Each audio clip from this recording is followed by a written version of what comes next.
Salut, j'espère que tu vas bien. Alors aujourd'hui on va parler de ma séance front lever d'aujourd'hui. Parce qu'il y a plusieurs choses à dire aujourd'hui. Aujourd'hui je vais pas te montrer la séance comme je te le fais habituellement. Là on va être dans le dur là. Bon, j'ai pas fait une séance front lever habituelle. Là déjà de base, il y a plusieurs choses à dire. À la base je vais faire ma séance front lever dehors en extérieur, tranquille, dans le vent, avec mon casque, bien. Mais entre les rafales de vent à 240 km/h et la pluie qui tombait, je ne pouvais pas le faire. Du coup, je suis parti au garage, au fameux garage, la salle du temps où je m'entraîne. Mais le truc, c'est que la salle du temps, j'ai vu que j'avais la vraie barre de traction et je me suis dit, vas-y, on va apprendre le front lever en brut, sans corde, avec la vraie barre. Mais là, c'était l'acharnement pour rien, là. Là, j'ai su tout de suite à quel niveau j'étais. Quand je te dis que c'était la déchéance totale, là, j'ai vu tout de suite que mon niveau, là, il était en dessous du sol, front lever. Je me suis fait, bon, Dams, là, t'es pas prêt. T'es totalement pas prêt pour ce mouvement-là. Mais je me suis quand même donné, hein. J'ai crié dans tous les sens, j'ai essayé d'envoyer le mouvement, j'ai essayé de tenir. Mais j'ai vu que, ouais, là, c'était un peu trop tôt pour aller là-bas. Ah ouais, ouais, c'était clairement trop tôt. Donc, j'ai dû rentrer bredouille, tu vois, à la maison. Et je me suis dit, bon, j'ai vu ce qui allait pas dans les retours vidéo, j'ai vu ce qui allait pas. Et je me suis dit, franchement, là, 92 kilos, là, je suis lourd quand même. Il faut qu'on fasse une jet. Tu vois, il faut vraiment faire une jet. Il faut. Malgré que j'ai réussi à faire une jet entre temps où j'ai perdu de la graisse, mais j'ai pas vu sur la balance mon poids perdre. Mais je l'ai vu sur moi, j'ai vu mes abdos commencer à venir. Mais j'ai pas perdu du poids concrètement. Esthétiquement, je me suis juste dessiné, mais j'ai pas perdu de poids. Mais moi, il faut vraiment que je perde si je veux réussir ce putain de mouvement. Donc, il m'est venu l'idée de créer une stratégie pour réussir le front lever très rapidement. Tu vois, là, je suis lourd. Je m'entraîne au front lever en étant lourd.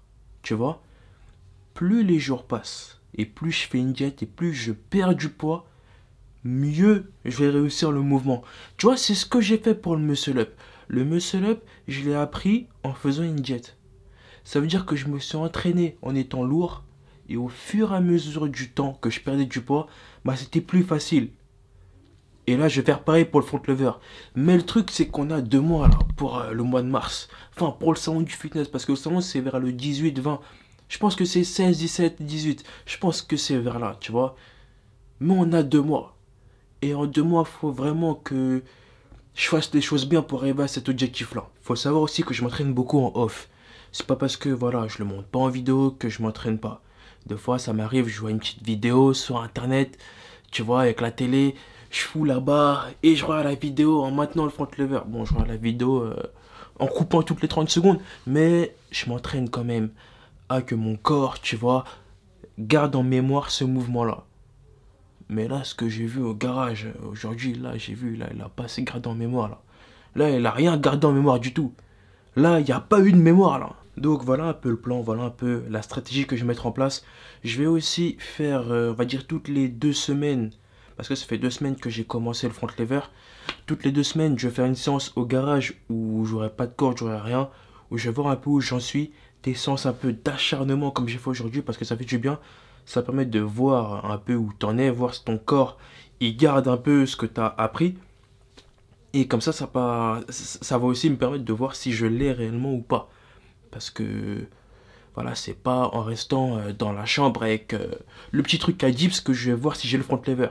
C'est en allant au garage, en allant sur le terrain. Et aussi, j'essaie de faire des entraînements un peu plus structurés, dans le sens où j'ai essayé de montrer un peu plus les parties d'échauffement. Parce que là, quand j'étais au garage, j'ai fait un peu de pompe freestyle. Tu vois, les pompes, quand tu tapes des mains, quand tu fais des trucs, quand tu fais un peu le frimeur. Tu vois, ça, c'est des trucs que je faisais avant, à l'ancienne, avant de commencer à la salle de musculation, et que j'ai repris. Et j'ai vu que j'ai pas trop perdu la main dans ça. Donc, je vais voir si je peux pas inclure ça dans mon programme.